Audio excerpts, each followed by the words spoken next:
Om Namo Bhagavate Sri Ramanaya. Self-Enquiry Sri Ramana Maharshis Words of Grace, Upadsam questions and answers format, English translation of Vichara Sangraham Tamil. English translation as Self-Enquiry by Dr. T.M.P. Mahadevan of University of Madras from Tamil publication as Vichara Sangraham.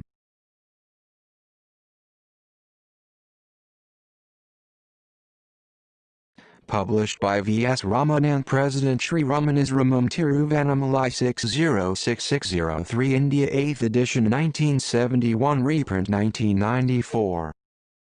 Introduction. The present work in prose consists of 40 questions with answers covering the entire range of spiritual disciplines required for the gaining of release, moksha. The questioner was Gambhiram Seshaya, one of the early devotees of Bhagavan Sri Ramana Maharshi. He was a municipal overseer at Tiruvannamalai about 1900. Besides being an ardent Rama Bhakta, worshipper of Rama, he was interested in the study and practice of yoga. He used to read Swami Vivekananda's lectures on the different yogas as also an English translation of the Rama Gita. For resolving the difficulties which he came across while studying these books and in his spiritual practices, he approached Bhagavan Sri Ramana from time to time. Bhagavan, who was only 21 years old, was then living in Virupaksha cave on Aranakula hill. As he was keeping silent at the time, not because of any vow taken, but because he was not inclined to talk, he wrote out his answers to Seshaya's questions on bits of paper.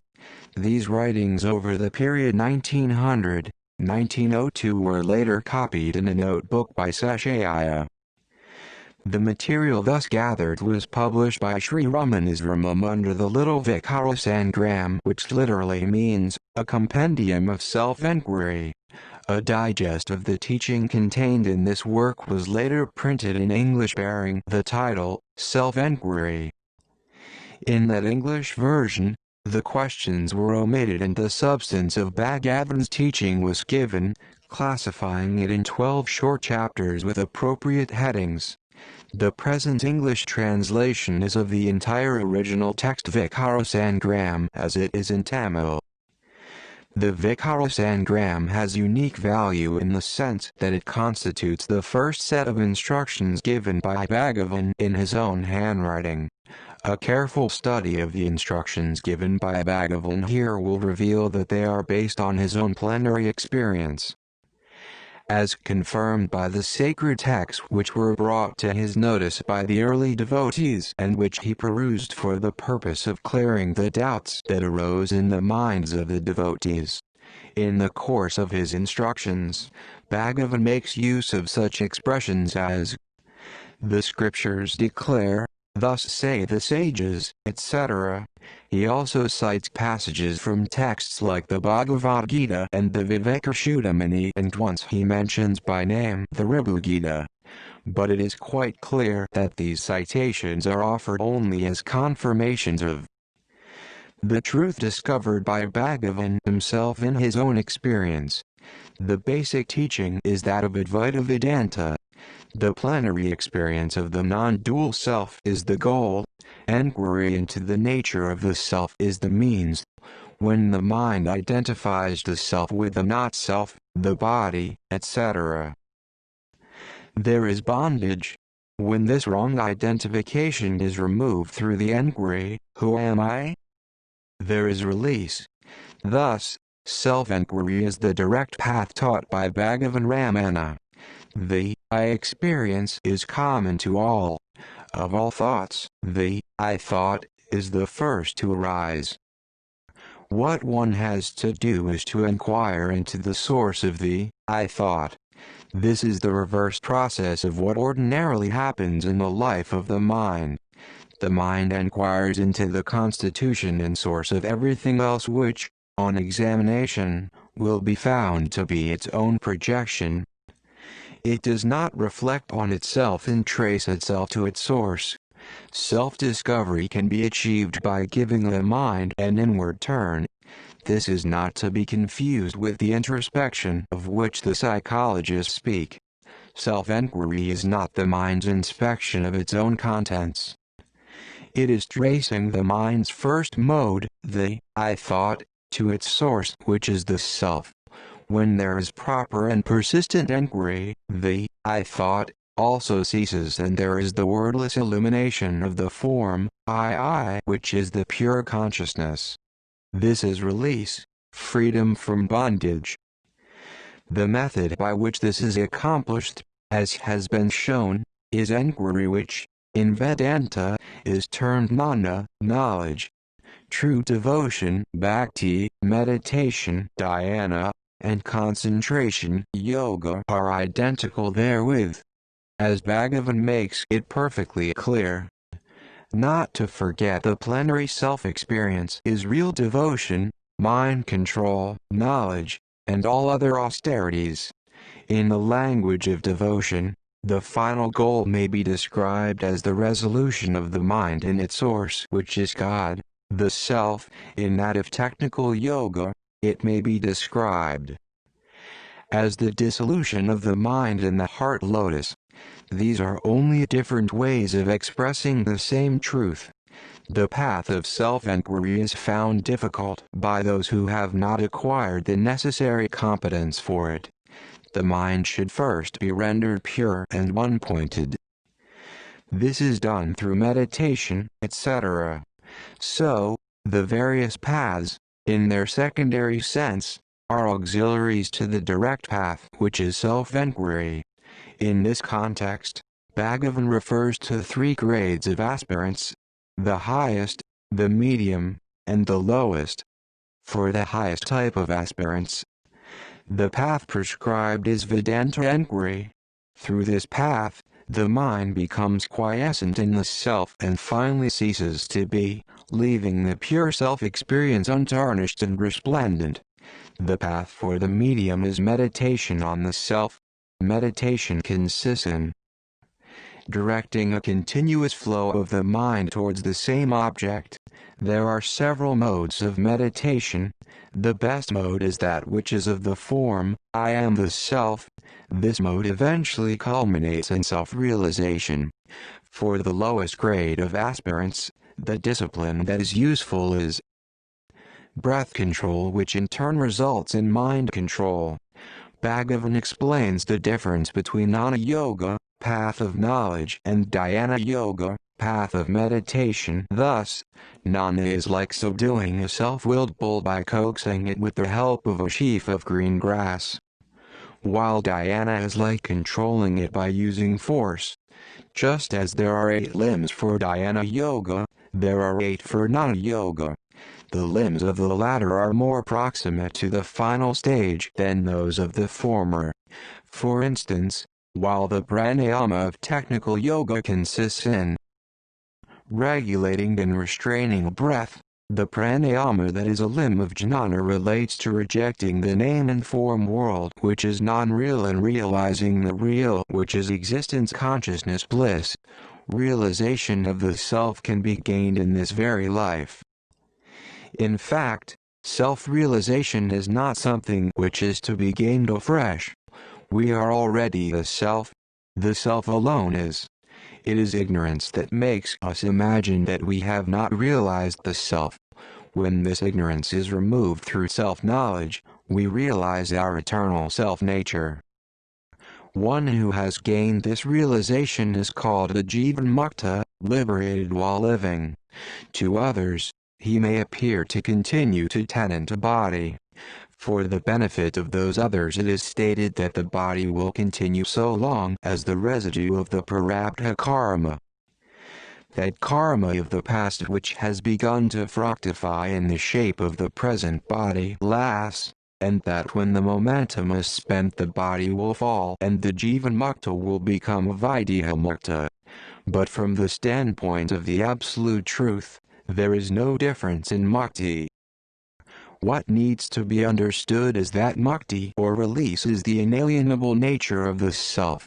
This, in substance, is Bhagavan Sri Ramana's teaching in the Vichara Sangraham, University of Madras, November 15, 1965.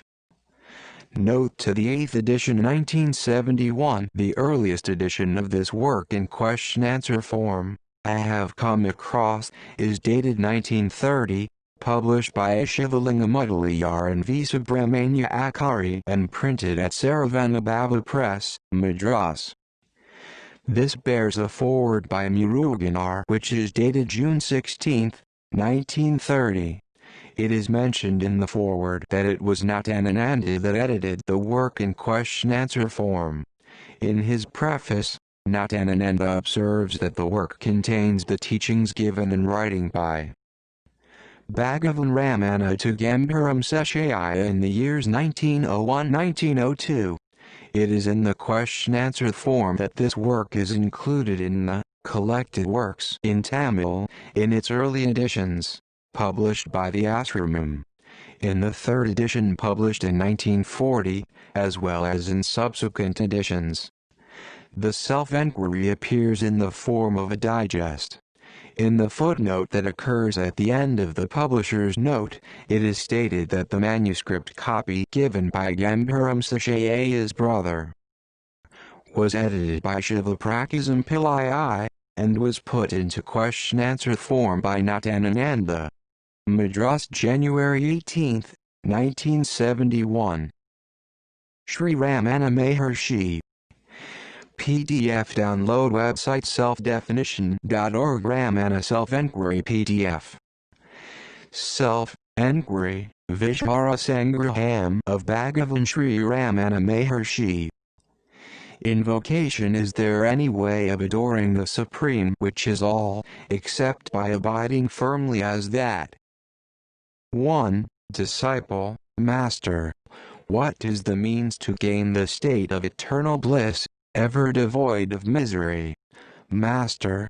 Apart from the statement in the Veda that wherever there is body there is misery, this is also the direct experience of all people, therefore, one should inquire into one's true nature which is ever bodiless, and one should remain as such. This is the means to gaining that state. 2. What is meant by saying that one should inquire into one's true nature and understand it? Experiences such as, I went, I came, I was, I did come naturally to everyone. From these experiences, does it not appear that the consciousness I is the subject of those various acts? Enquiry into the true nature of that consciousness, and remaining as oneself is the way to understand, through enquiry, one's true nature. 3. How is one to inquire? Who am I? Actions such as going and coming belong only to the body. And so, when one says, I went, I came, it amounts to saying that the body is I. But, can the body be said to be the consciousness I, since the body was not before it was born? Is made up of the 5 elements, is non-existent in the state of deep sleep, and becomes a corpse when dead? Can this body which is inert like a log of wood be said to shine as I? Therefore, the I consciousness which at first arises in respect of the body is referred to variously as self-conceit, tarbodham, egoity, ahankara, nescience, avidya, maya, impurity, mala, and individual soul, jiva. Can we remain without inquiring into this? Is it not for our redemption through enquiry that all the scriptures declare that the destruction of self-conceit is release, mukti? Therefore, making the corpse body remain as a corpse, and not even uttering the word I, one should inquire keenly thus, now, what is it that rises as I? Then, there would shine in the heart a kind of wordless illumination of the form I. That is, there would shine of its own accord the pure consciousness which is unlimited in one, the limited and the many thoughts having disappeared. If one remains quiescent without abandoning that experience, the ego-ID, the individual sense, of the form, I am the body, will be totally destroyed. And at the end, the final thought, that is, the I form also will be quenched like the fire that burns camphor. The great sages in scriptures declare that this alone is release. For when one inquires into the root of self-conceit, which is of the form I, all sorts of different thoughts without number seem to rise. And not any separate I thought. Whether the nominative case, which is the first case, appears or not, the sentences in which the other cases appear have as their basis the first case. Similarly, all the thoughts that appear in the heart have as their basis the ego-ID, which is the first mental mode, I, the cognition of the form, I am the body. Thus, it is the rise of ego-ID that is the cause and source of the rise of all other thoughts. Therefore, if the self-conceit of the form of ego-ID, which is the root of the illusory tree of samsara, bondage consisting of transmigration, is destroyed, all other thoughts will perish completely like an uprooted tree. Whatever thoughts arise as obstacles to one's sadhana, spiritual discipline, the mind should not be allowed to go in their direction, but should be made to rest in oneself, which is the Atman. One should remain as witness to whatever happens, adopting the attitude, let whatever strange things happen. Let us see. This should be one's practice. In other words, one should not identify oneself with appearances. One should never relinquish oneself. This is the proper means for destruction of the mind, manonasa, which is of the nature of seeing the body as self, and which is the cause of all the aforesaid obstacles. This method, which easily destroys ego-ID, deserves to be called devotion, bhakti, meditation, dhyana, concentration, yoga, and knowledge, gnana, because God remains of the nature of the self, shining as I in the heart. Because the scriptures declare that thought itself is bondage, the best discipline is to stay quiescent without ever forgetting Him, God, the self, after resolving in Him the mind which is of the form of the I thought, no matter by what means. This is the conclusive teaching of the scriptures. 5. Is enquiry only the means for removal of the false belief of selfhood in the gross body, or is it also the means for removal of the false belief of selfhood in the subtle and causal bodies? It is on the gross body that the other bodies subsist. In the false belief of the form, I am the body, are included all the three bodies consisting of the five sheaths. And destruction of the false belief of selfhood in the gross body is itself the destruction of the false belief of selfhood in the other bodies. So inquiry is the means to removal of the false belief of selfhood in all the three bodies. 6. While there are different modifications of the internal organ, viz. Manas, reflection, buddhi, intellect, chitta, memory, and ahankara, ego-ID, how can it be said that the destruction of the mind alone is release? In the books explaining the nature of the mind, it is thus stated: the mind is formed by the concretion of the subtle portion of the food we eat.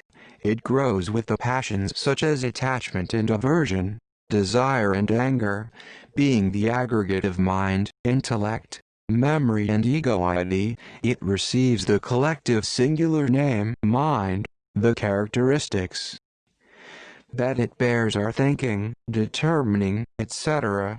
Since it is an object of consciousness, the self, it is what is seen, inert. Even though inert, it appears as if conscious because of association with consciousness, like a red-hot iron ball. It is limited, non-eternal, partite, and changing like wax, gold, candle, etc. It is of the nature of all elements, of phenomenal existence. Its locus is the heart lotus, even as the loci of the sense of sight, etc., are the eyes, etc. It is the adjunct of the individual soul thinking of an object. It transforms itself into a mode, and along with the knowledge that is in the brain, it flows through the 5 sense channels, gets joined to objects by the brain that is associated with knowledge, and thus knows and experiences objects and gains satisfaction. That substance is the mind. Even as one and the same person is called by different names according to the different functions he performs, so also one and the same mind is called by the different names: mind, intellect, memory, and egoity, on account of the difference in the modes, and not because of any real difference. The mind itself is of the form of all, that is, of soul, God and world. When it becomes of the form of the self through knowledge, there is release, which is of the nature of Brahman. This is the teaching. 7. If these 4, mind, intellect, memory and egoity, are one and the same, why are separate locations mentioned for them? It is true that the throat is stated to be the location of the mind, the face or the heart of the intellect, the navel of the memory, and the heart, or sarvanga, of the egoity, though differently stated thus, yet, for the aggregate of these, that is the mind or internal organ, the location is the heart alone. This is conclusively declared in the scriptures. 8. Why is it said that only the mind, which is the internal organ, shines as the form of all, that is of soul, God and world? As instruments for knowing the objects, the sense organs are outside, and so they are called outer senses, and the mind is called the inner sense because it is inside.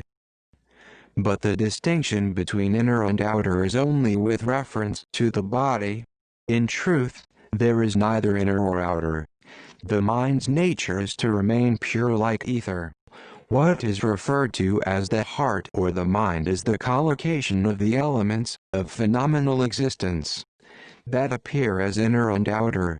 So there is no doubt that all phenomena consisting of names and forms are of the nature of mind alone. All that appear outside are in reality inside and not outside. It is in order to teach this that in the Vedas also all have been described as of the nature of the heart.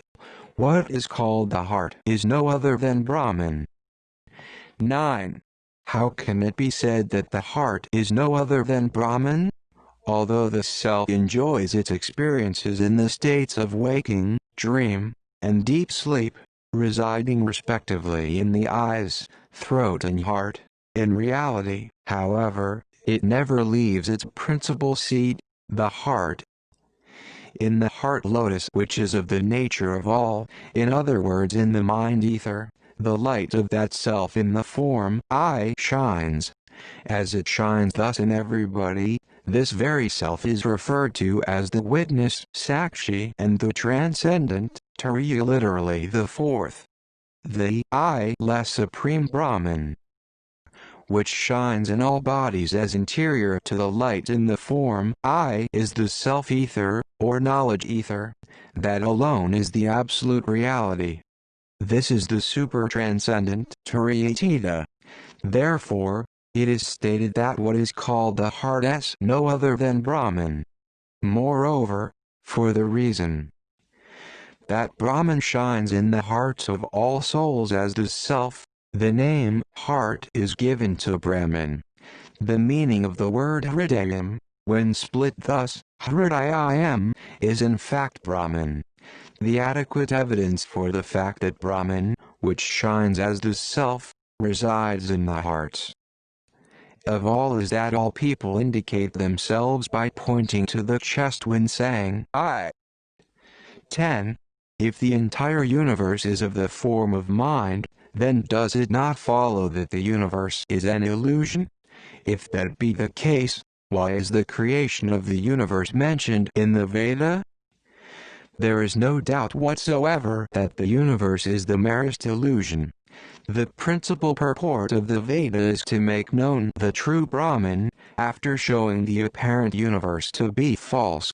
It is for this purpose that the Vedas admit the creation of the world and not for any other reason.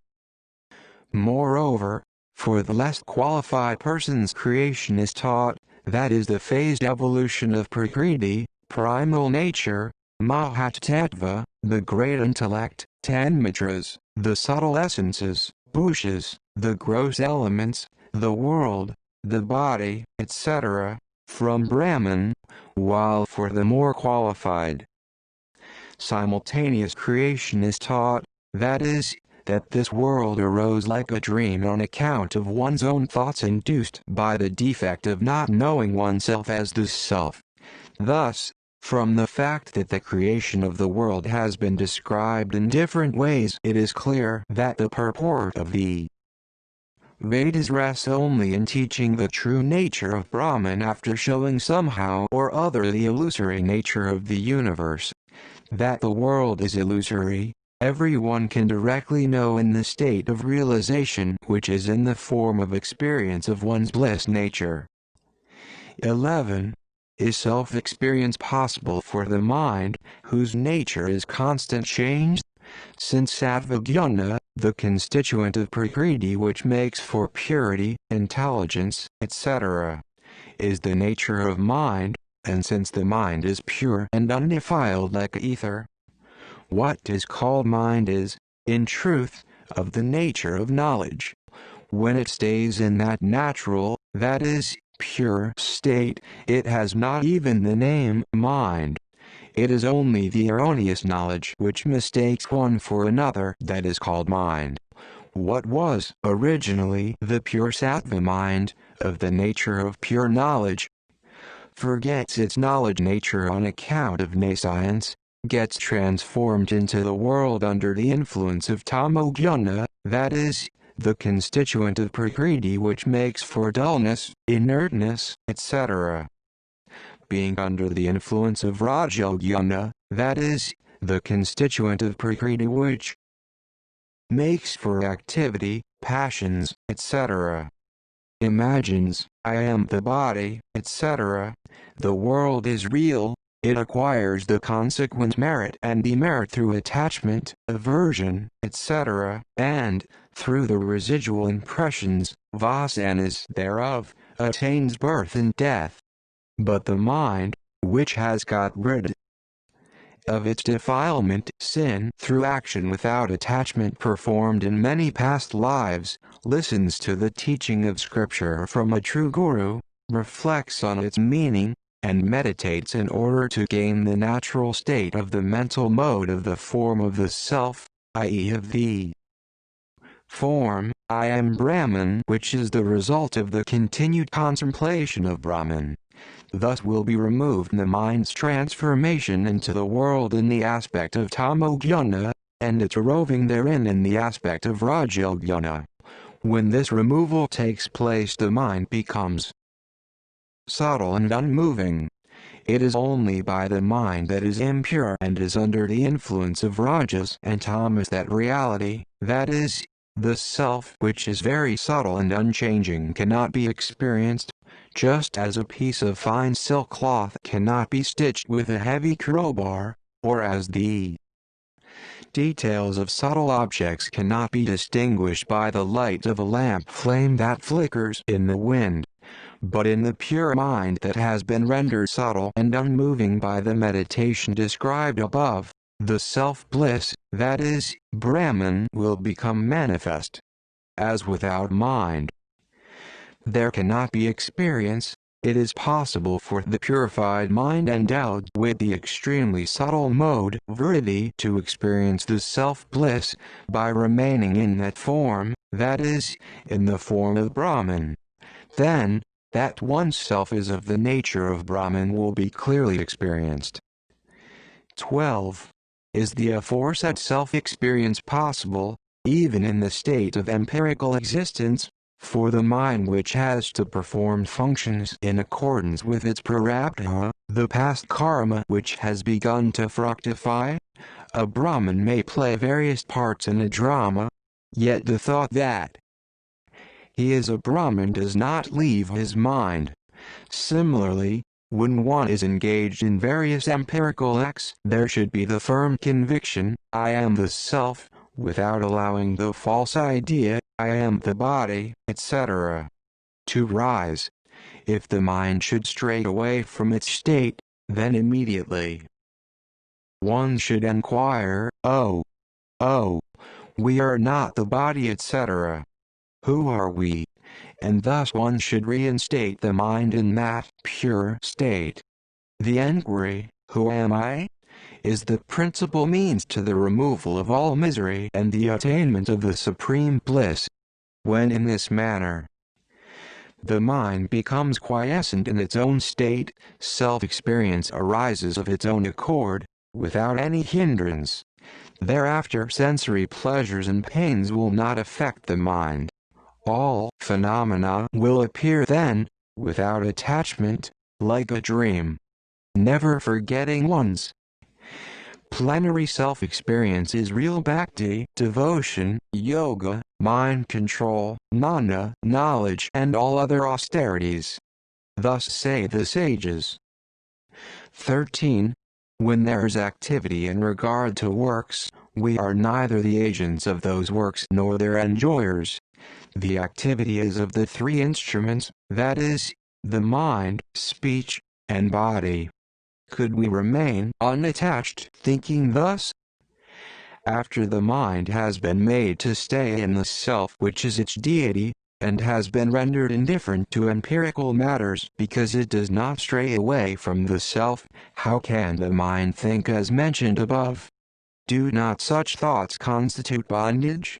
When such thoughts arise, due to residual impressions, vasanas, one should restrain the mind from flowing that way, endeavor to retain it in the self-state, and make it turn indifferent to empirical matters. One should not give room in the mind for such thoughts as, is this good? Or, is that good? Can this be done? Or, can that be done? One should be vigilant even before such thoughts arise and make the mind stay in its native state. If any little room is given, such a disturbed mind will do harm to us while posing as our friend, like the foe appearing to be a friend. It will topple us down. Is it not because one forgets oneself that such thoughts arise and cause more and more evil? While it is true that to think through discrimination, I do not do anything, all actions are performed by the instruments, is a means to prevent the mind from flowing along thought vasanas, does it not also follow that only if the mind flows along thought vasanas that it must be restrained through discrimination as stated before? Can the mind that remains in the self-state think as I and as I behave empirically thus and thus? In all manner of ways possible one should endeavor gradually not to forget one's true self, that is God. If that is accomplished, all will be accomplished.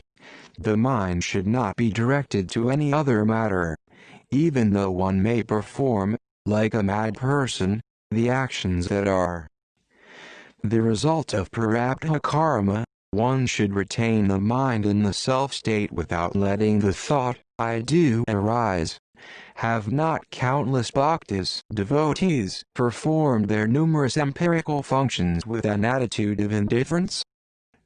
14. What is the real purpose of sannyasa, renunciation? Sannyasa is only the renunciation of the I thought, and not the rejection of the external objects. He who has renounced the I thought thus remains the same whether he is alone or in the midst of the extensive samsara, empirical world. Just as when the mind is concentrated on some object, it does not observe other things even though they may be proximate, so also, although the sage may perform any number of empirical acts, in reality he performs nothing, because he makes the mind rest in the self without letting the I thought arise.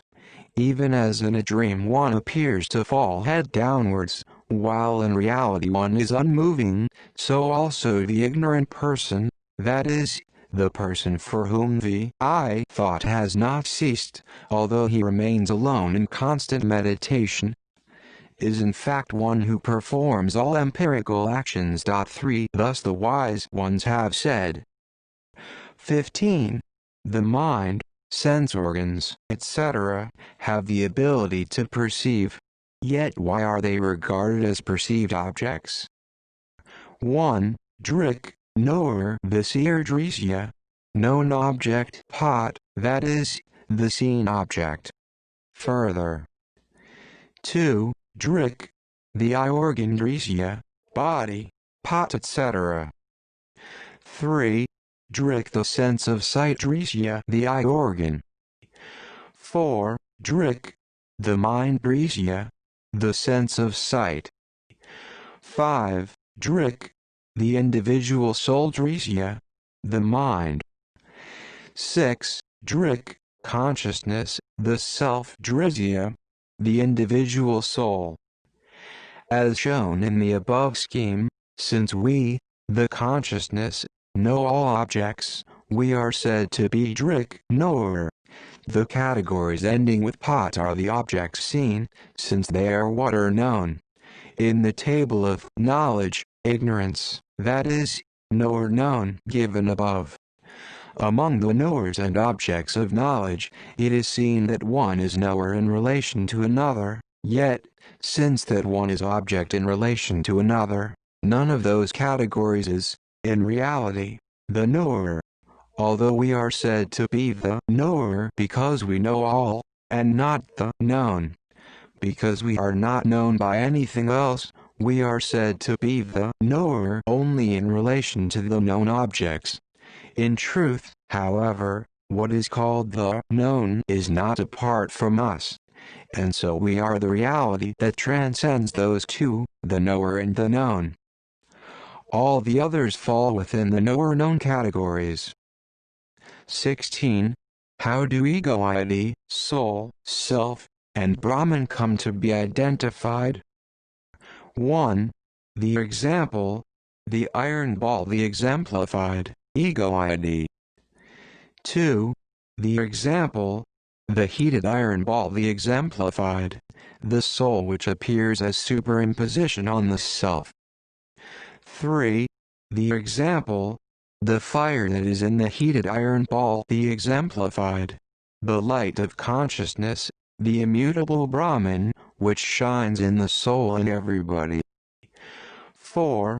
The example, the flame of the fire which remains as one, the exemplified, the all-pervading Brahman which remains as one.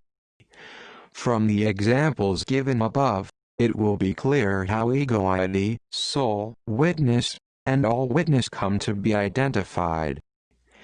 Just as in the wax lump that is with the smith numerous and varied metal particles lie included and all of them appear to be one wax lump, so also in deep sleep the gross and subtle bodies of all the individual souls are included in the cosmic Maya, which is nescience, of the nature of sheer darkness, and since the souls are resolved in the self becoming one with it, they see everywhere darkness alone. From the darkness of sleep, the subtle body, that is ego-id, and from that ego-id the gross body arise respectively. Even as the ego-id arises, it appears superimposed on the nature of the self, like the heated iron ball. Thus, without the soul, jiva, which is the mind or ego-id that is conjoined with the consciousness light, there is no witness of the soul, that is the self, and without the self there is no Brahman, that is the all-witness. Just as when the iron ball is beaten into various shapes by the smith, the fire that is in it does not change thereby in any manner, even so the soul may be involved in ever so many experiences and undergo pleasures and pains, and yet the self-light that is in it does not change in the least thereby. and like the ether it is the all-pervasive pure knowledge that is one, and it shines in the heart as Brahman. 17. How is one to know that in the heart the self itself shines as Brahman? Just as the elemental ether within the flame of a lamp is known to fill without any difference and without any limit both the inside and the outside of the flame, so also the knowledge ether that is within the self-light in the heart fills without any difference and without any limit both the inside and the outside of that self-light. This is what is referred to as Brahman. 18. How do the three states of experience, the three bodies, etc., which are imaginations, appear in the self-light which is one, impartite and self-luminous? Even if they should appear, how is one to know that the self alone remains ever unmoving? 1.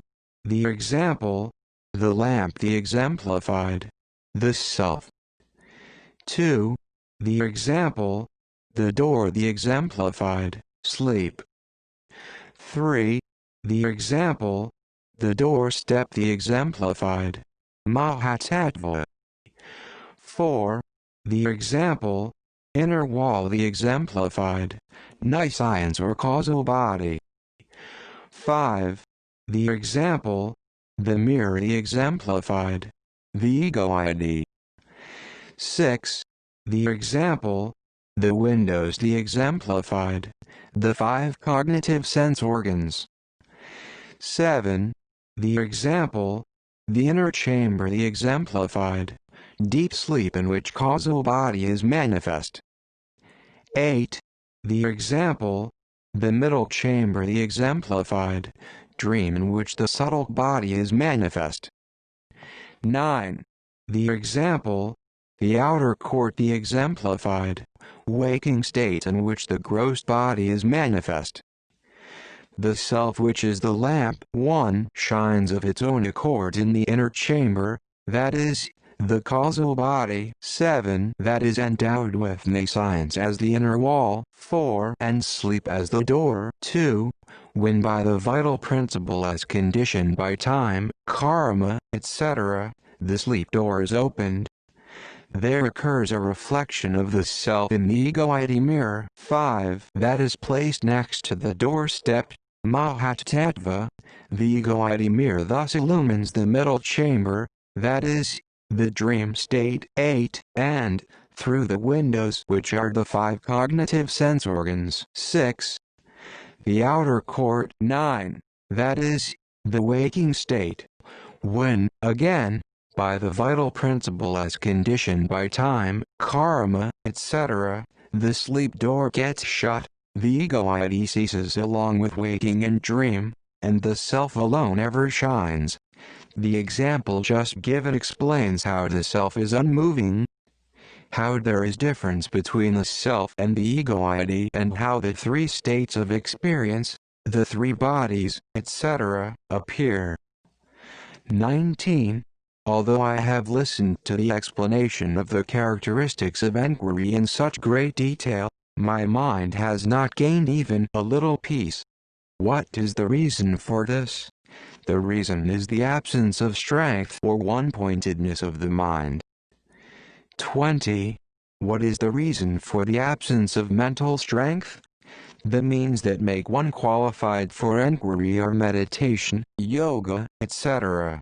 One should gain proficiency in these through graded practice, and thus secure a stream of mental modes that is natural and helpful. When the mind that has in this manner become ripe, listens to the present enquiry, it will at once realize its true nature, which is the self, and remain in perfect peace, without deviating from that state. To a mind which has not become ripe, immediate realization and peace are hard to gain through listening to enquiry. Yet, if one practices the means for mind control for some time, peace of mind can be obtained eventually. 21. Of the means for mind control, which is the most important? Breath control is the means for mind control. 22. How is breath to be controlled?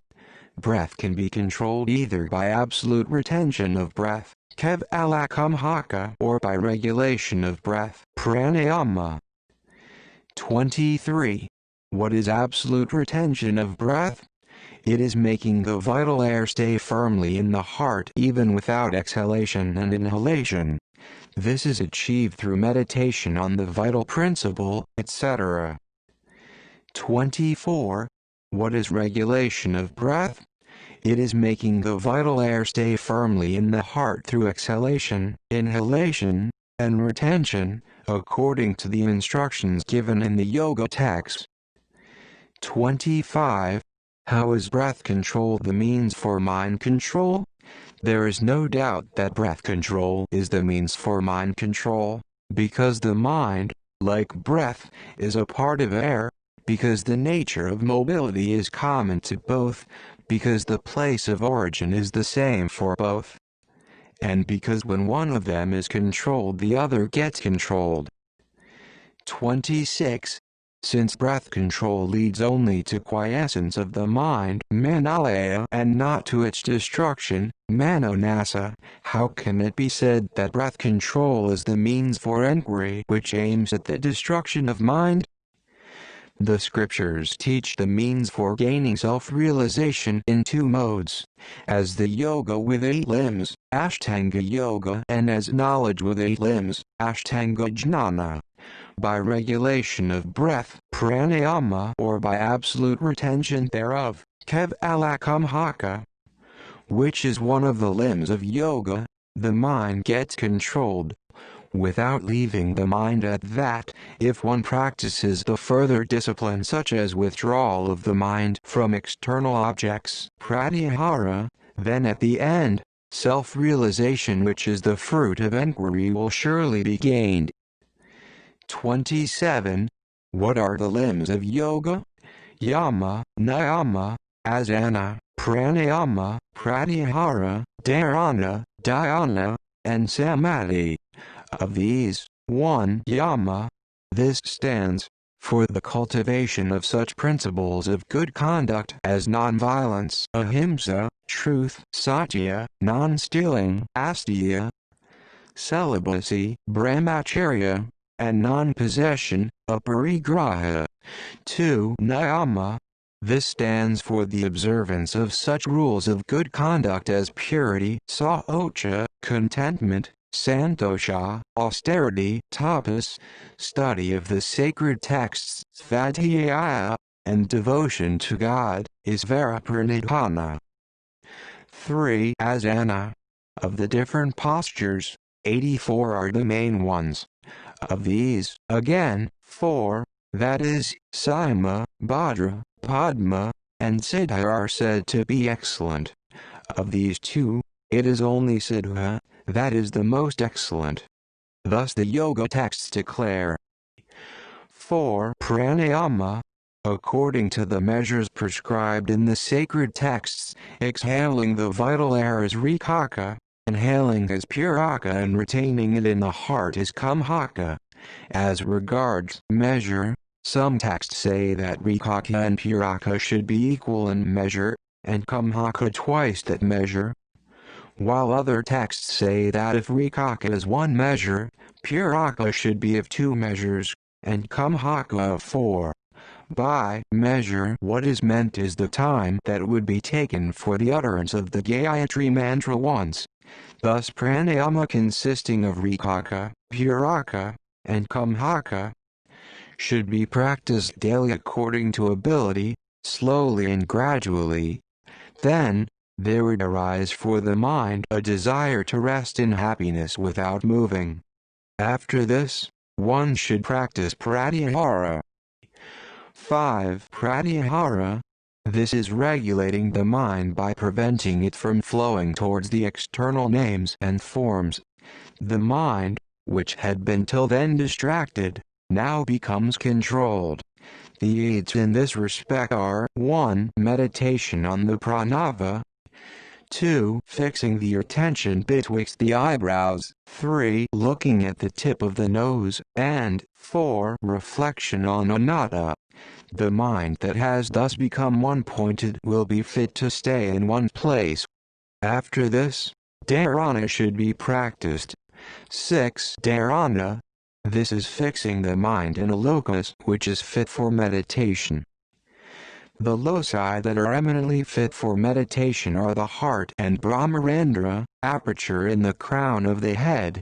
One should think that in the middle of the eight-petaled lotus that is at this place there shines, like a flame, the deity which is the self, that is, Brahman, and fix the mind therein. After this, one should meditate. 7. Dhyana. This is meditation, through the I am he thought, that one is not different from the nature of the aforesaid flame. Even thus, if one makes the enquiry, who am I? Then, as the scripture declares, the Brahman which is everywhere shines in the heart as the self that is the witness of the intellect, one would realize that is the divine self that shines in the heart as I.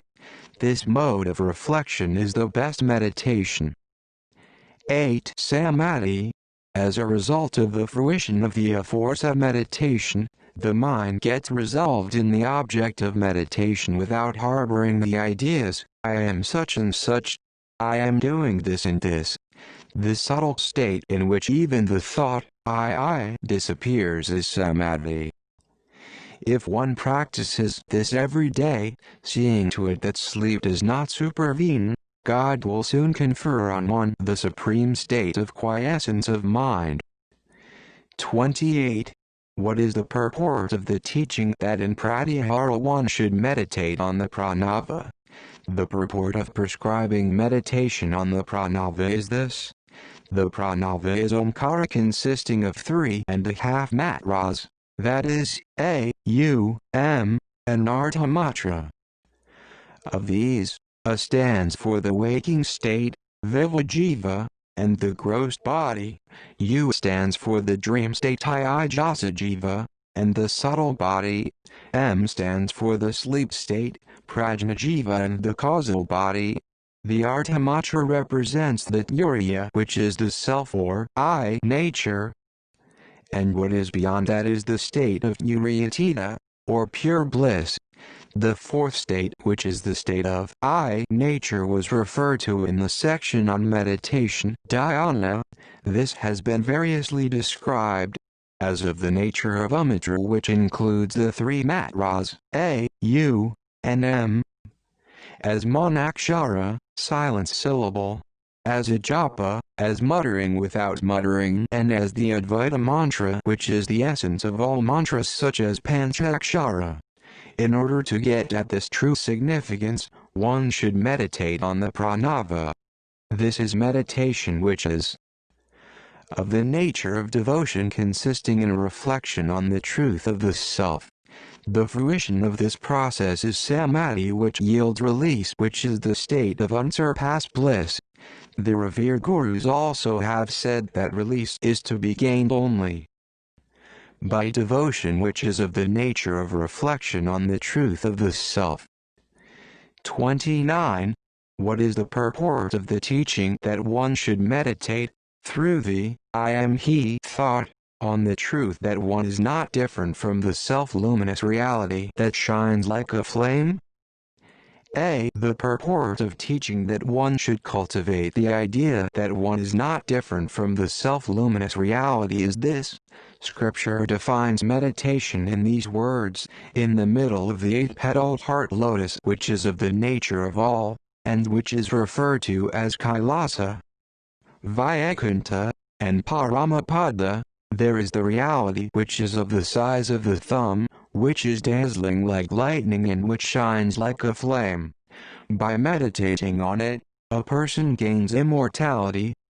From this we should know that by such meditation one avoids the defects of 1. The thought of difference, of the form, I am different, and that is different. 2. The meditation on what is limited. 3. The idea that the real is limited, and 4. That it is confined to one place. B. The purport of teaching that one should meditate with the I am he thought is this: Saham, Soham, Sa the Supreme Self, Aham the Self that is manifest as I. The Jiva, which is the Shiva Linga, resides in the heart lotus, which is its seat situated in the body, which is the city of Brahman. The mind, which is of the nature of egoity, goes outward identifying itself with the body, etc. Now the mind should be resolved in the heart, that is, the I sense that is placed in the body, etc., should be got rid of. When thus one inquires, who am I? Remaining undisturbed, in that state the self-nature becomes manifest in a subtle manner as I. That self-nature is all and yet none, and is manifest as the Supreme Self everywhere without the distinction of inner and outer, that shines like a flame, as was stated above, signifying the truth. I am Brahman. If, without meditating on that as being identical with oneself, one imagines it to be different, ignorance will not leave.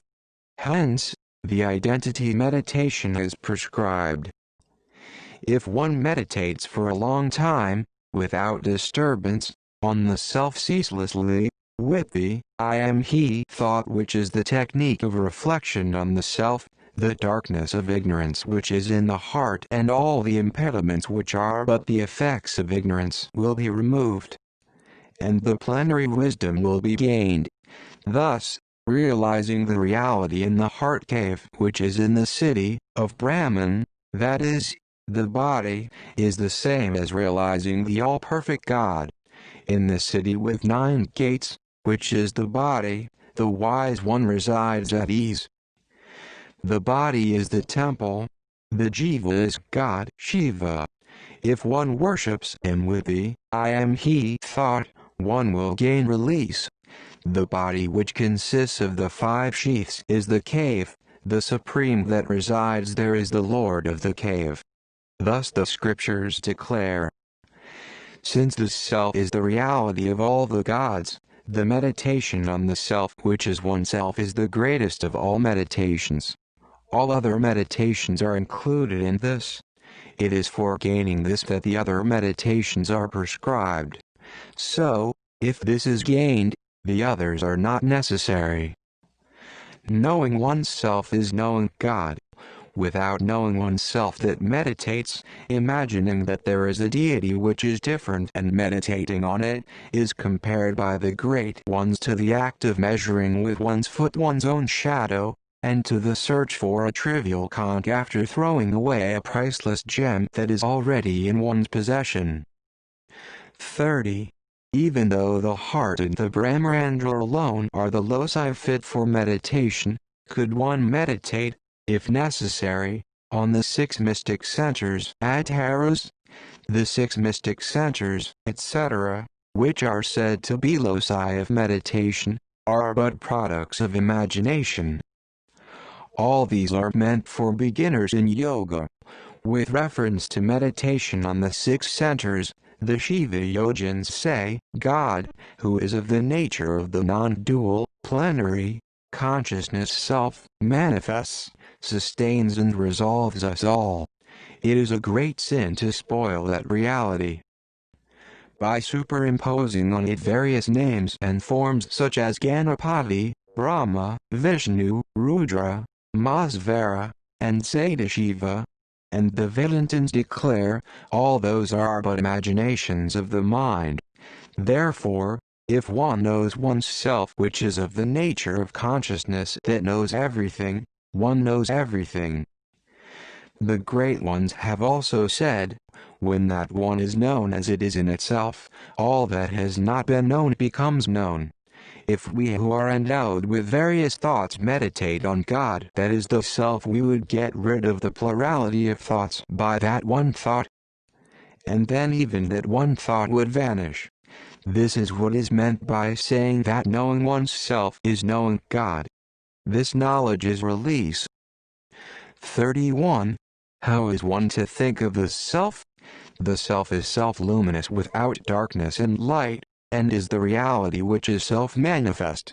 Therefore, one should not think of it as this or as that. The very thought of thinking will end in bondage. The purport of meditation on the self is to make the mind take the form of the self.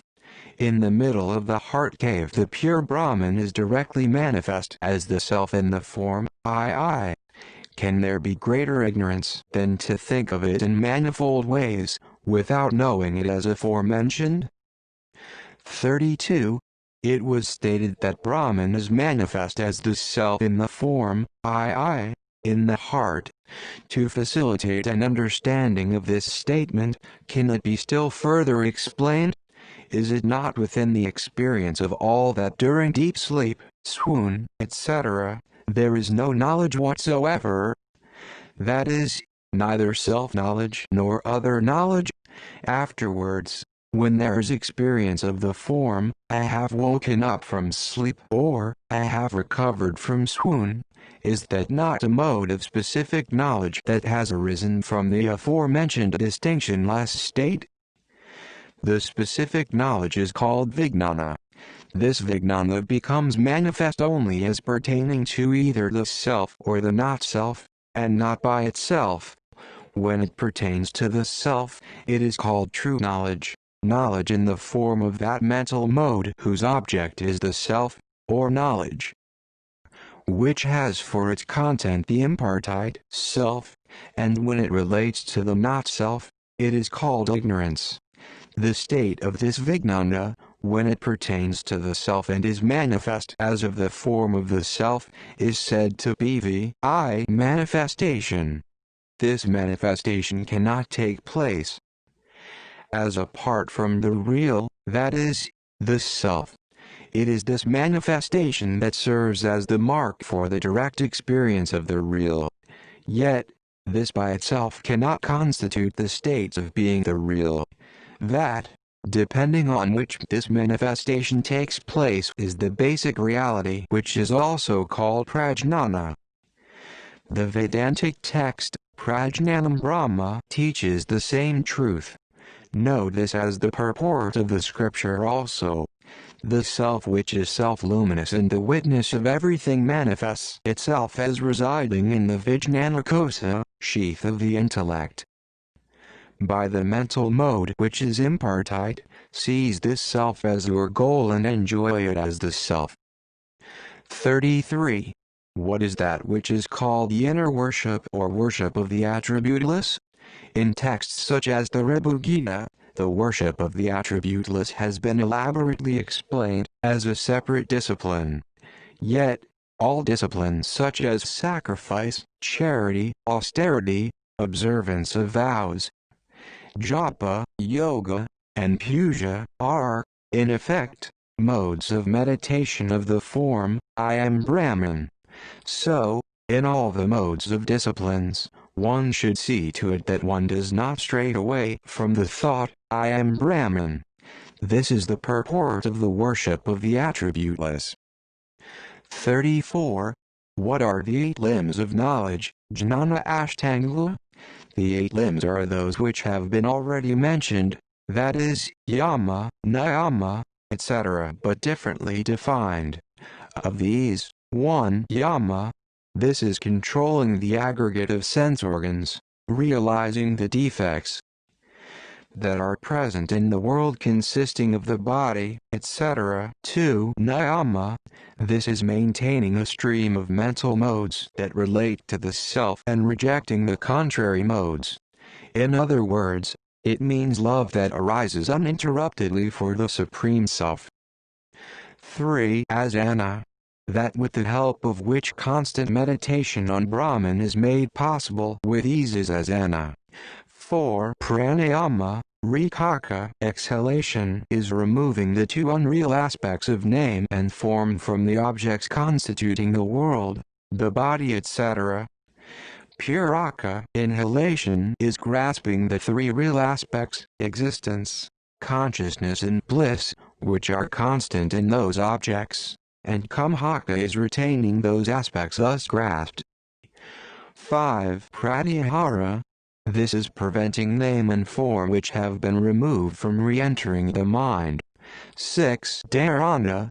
This is making the mind stay in the heart, without straying outward, and realizing that one is the self itself, which is existence, consciousness, bliss. 7. Dhyana. This is meditation of the form, I am only pure consciousness. That is, after leaving aside the body which consists of 5 sheaths, one inquires, who am I? And as a result of that, one stays as I, which shines as the self. 8. Samadhi. When the I manifestation also ceases, there is subtle direct experience. This is samadhi. For the pranayama, etc., detailed here, the disciplines such as asana, etc., mentioned in connection with yoga, are not necessary. The limbs of knowledge may be practiced at all places and at all times. Of yoga and knowledge, one may follow whichever is pleasing to one, or both, according to circumstances. The great teachers say that forgetfulness is the root of all evil, and is death for those who seek release. So one should rest the mind in oneself and should never forget the self.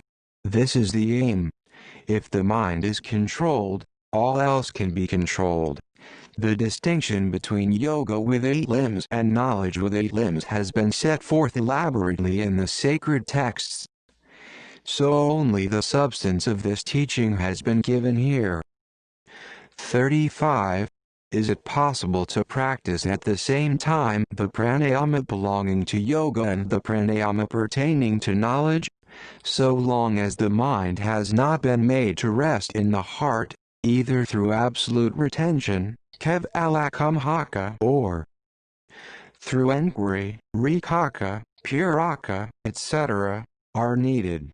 Hence, the pranayama of yoga is to be practiced during training, and the other pranayama may be practiced always. Thus, both may be practiced. It is enough if the yogic pranayama is practiced till skill is gained in absolute retention. 36. Why should the path to release be differently taught? Will it not create confusion in the minds of aspirants? Several paths are taught in the Vedas to suit the different grades of qualified aspirants.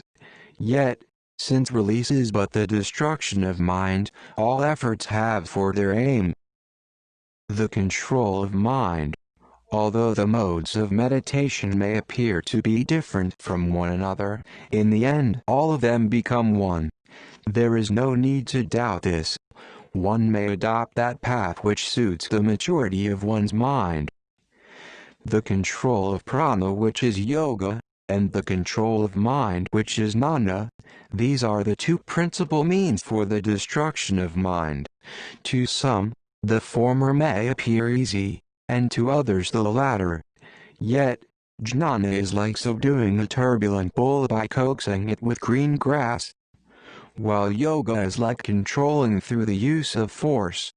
Thus the wise ones say, of the 3 grades of qualified aspirants, the highest reach the goal by making the mind firm in the self through determining the nature of the real by Vedantic enquiry and by looking upon oneself and all things as of the nature of the real, the mediocre by making the mind stay in the heart through kevala-kumbhaka and meditating for a long time on the real, and the lowest grade, by gaining that state in a gradual manner through breath control, etc. The mind should be made to rest in the heart till the destruction of the I thought, which is of the form of ignorance, residing in the heart. This itself is jnana. This alone is dhyana also. The rest are mere digression of words, digression of the text. Thus the scriptures proclaim. Therefore, If one gains the skill of retaining the mind in oneself through some means or other, one need not worry about other matters. The great teachers also have taught that the devotee is greater than the yogins and that the means to release is devotion, which is of the nature of reflection on one's own self. Thus, it is the path of realizing Brahman that is variously called Dharavidya, Brahmavidya, Atmavidya, etc. What more can be said than this? One should understand the rest by inference. The scriptures teach in different modes. After analyzing all those modes, the great ones declare this to be the shortest and the best means. 37.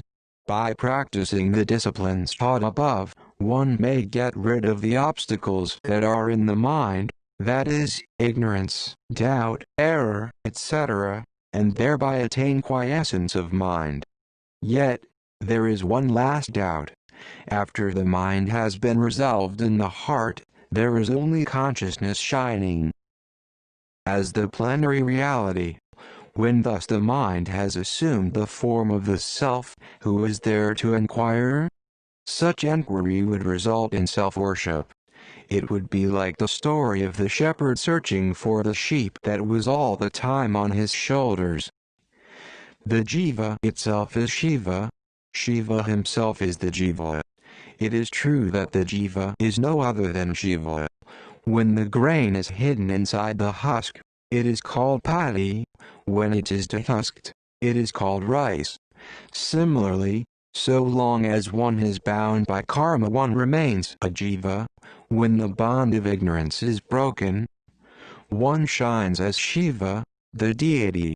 Thus declares a scriptural text. Accordingly, the jiva, which is mind, is in reality the pure self, but, forgetting this truth, it imagines itself to be an individual soul and gets bound in the shape of mind. So its search for the self, which is itself, is like the search for the sheep by the shepherd. But still, the jiva which has forgotten itself will not become the self through mere immediate knowledge. By the impediment caused by the residual impressions gathered in previous births, the jiva forgets again and again its identity with the self, and gets deceived, identifying itself with the body, etc. Will a person become a high officer by merely looking at him? Is it not by steady effort in that direction that he could become a highly placed officer? Similarly, the jiva, which is in bondage through mental identification with the body, etc., should put forth effort in the form of reflection on the self in a gradual and sustained manner, and when thus the mind gets destroyed, the jiva would become the self. The reflection on the self which is thus practiced constantly will destroy the mind, and thereafter will destroy itself like the stick that is used to kindle the cinders burning a corpse. It is this state that is called release. 38. If the jiva is by nature identical with the self, what is it that prevents the jiva from realizing its true nature? It is forgetfulness of the jiva's true nature. This is known as the power of veiling. 39. If it is true that the jiva has forgotten itself, how does the I experience arise for all? The veil does not completely hide the jiva. It only hides the self-nature of I and projects the I am the body notion, but it does not hide the self's existence which is I, and which is real and eternal. 40. What are the characteristics of the jivan mukta, the liberated in life, and the vidya mukta, the liberated at death? I am not the body. I am Brahman, which is manifest as the self. In me who am the plenary reality, the world consisting of bodies etc., are mere appearance, like the blue of the sky. He who has realized the truth thus is a jivan mukta. Yet so long as his mind has not been resolved, There may arise some misery for him because of relation to objects on account of prarabdha, karma which has begun to fructify and whose result is the present body. And as the movement of mind has not ceased, there will not be also the experience of bliss. The experience of self is possible only for the mind that has become subtle and unmoving as a result of prolonged meditation. He who is thus endowed with a mind that has become subtle, and who has the experience of the self, is called a jivanmukta.